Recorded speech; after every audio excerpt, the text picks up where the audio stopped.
ბავშვებო, შემოდით კლასში, დაიწყო გაკვეთილი. აუ, ცოტნე რა ნუბი ხარ. წაიქცა მას. ვაიმე, ნუბი რა სიტყვაა, შვილო, ქართულის გაკვეთილია და ვსაუბრობთ მხოლოდ გამართული. გამოიწერეთ არხი თუ გიყვართ კნუტები და დაალაიქეთ თუ გიყვართ გოჭები. დააკომენტარეთ რომელი გირჩევნიათ. ქართულით. თქვით სულელი, ქარაფშუტა, ჩათლა. დავიწყოთ რა. მას ასაკითხი გქონდა მოთხრობა დავიწყებ. კი, აბზაცებად უნდა წავიკითხოთ, ომარიკო დაიწყე.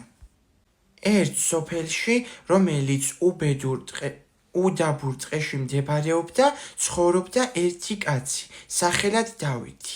დღეს რაზე ვინადირო, თქვა დავითმა.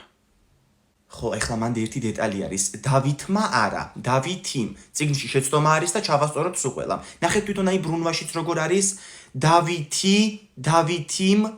ხედავთ? მას გავაგრძელებ. დავითი ნადირობაზე ფიქრში გაერთო. თან ძალიან შიოდა, ამიტომ მაცივრიდან ნეხვი გამოიღო და ჭამას შეუდგა.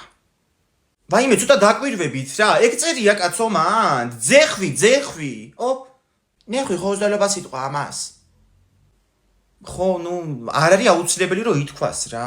გავაგრძელოთ რა, ანა მარია გააგრძელე. ისევ მე მას. ამ დროს კარზე მძვინვარე ბრახუნი გაისმა. თითქოს ვიღაცა კარის შემოტეხვას ლამობსო, მაგრამ კარი არ გატყდა. ძალიან კარგი. აბა ეხლა ვინ მეტყვის? რა იგულისხმა ავტორმა სახლის კარში? რისი თქმა სურდა ამით? აბა? მას.